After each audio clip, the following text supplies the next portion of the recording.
I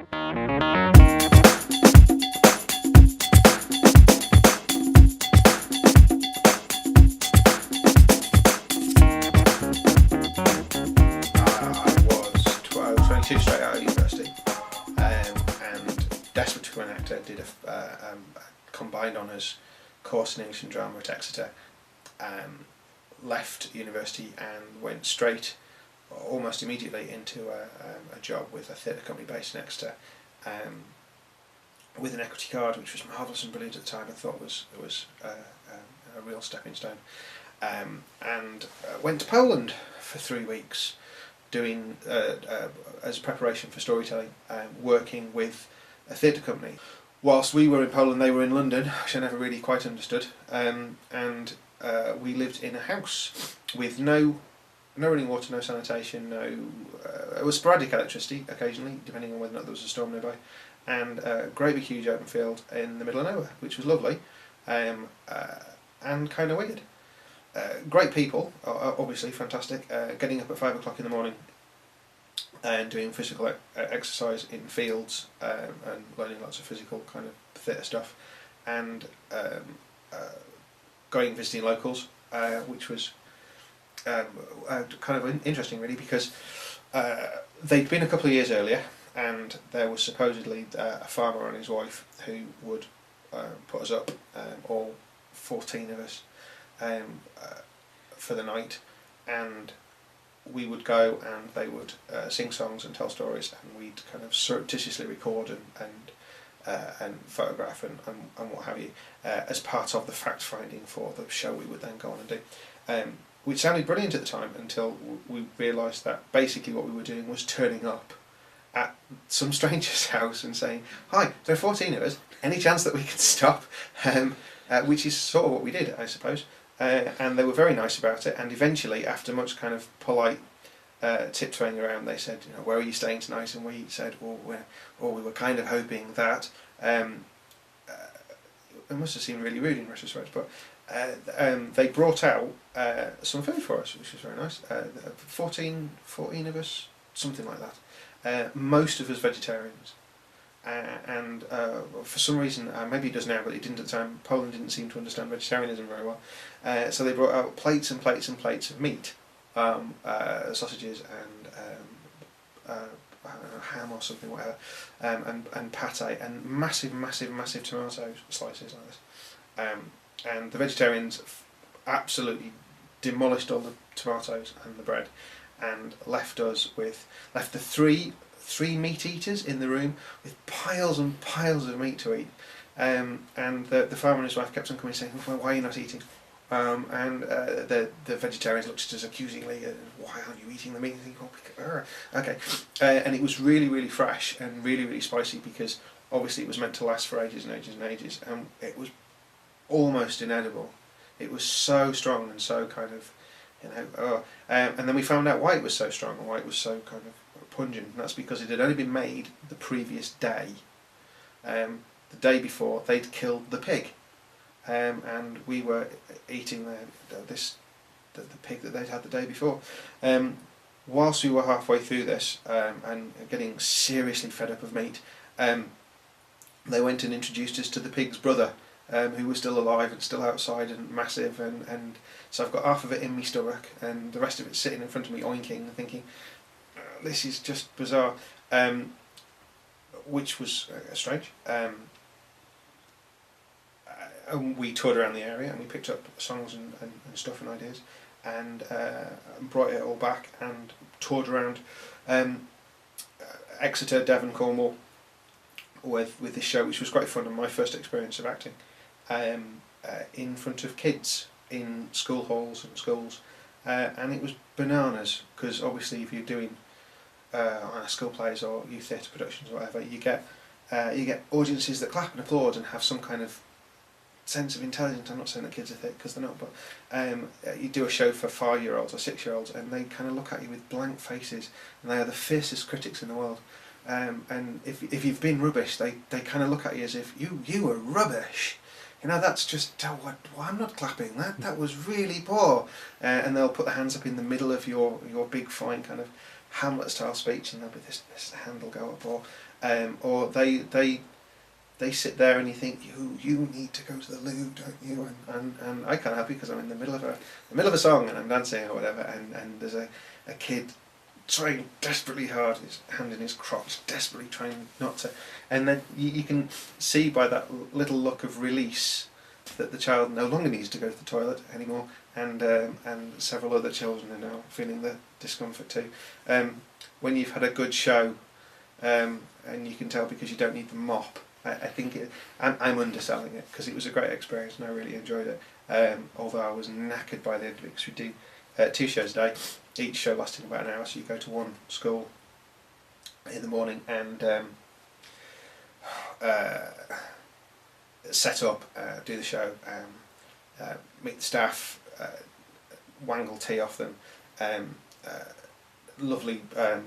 Every single primary school we went into had a sign over the sink saying "Please wash your own mug," and there were millions and millions and millions of big piles of mugs all over the place, obviously because no one paid any attention to them.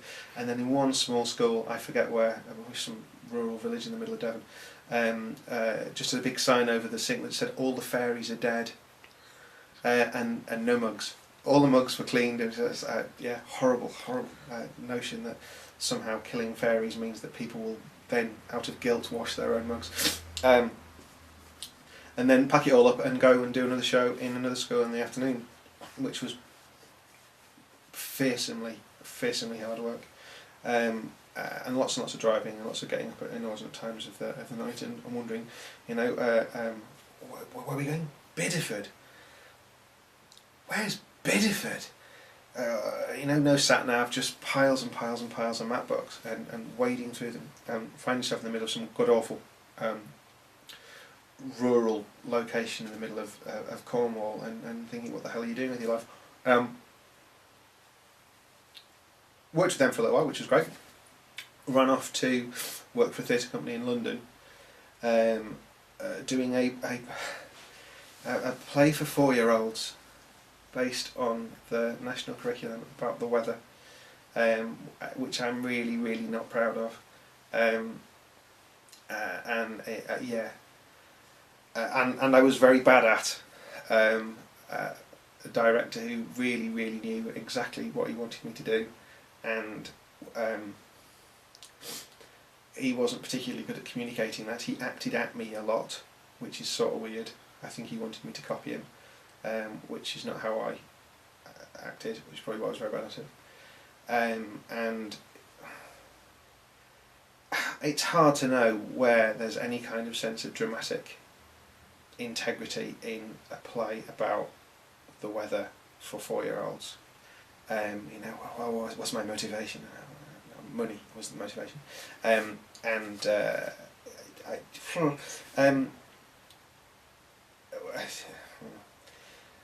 We we toured in schools in the West Midlands, and it went down very well. And there was some nice moments with kids, and thinking, yeah, this has done what it is it's supposed to do. But I got there was a moment in the play when I had a custard pie delivered, and because I'd done something awful, I can't remember what it was in the play, but the payoff for the kids was that a member of staff from the school would come and deliver the pie. And there's an art to making pies, usually with a foam, like a sponge base and lots of clotted cream and then real cream so that it sticks and it splats and the rest of it, and websites devoted to how to make good custard pies. But because we were touring, it was a paper plate, and however much clotted cream we could have scraped off the floor from the previous show, on the paper plate, and some whipped cream on top of this from a squirty can, and we always got the teacher beforehand to kind of walk them through how to do the pie bit. Massive hand action, huge kind of swoop of everything, and then the pie place, so there was a bit of a kind of a squirt and the rest of it. And there was only one, and the director was very keen. Always get the member of staff. Always work out which member of staff it's going to be. Always teach them how to do it. They never told us why we had to do that, and we found out in Bradford, with a teacher, bless her, whose name I can still remember. We didn't have time. we didn't have time, so we worked out what her name was going to be, and she came up and she nearly killed me, because there wasn't an awful lot of clotted cream left.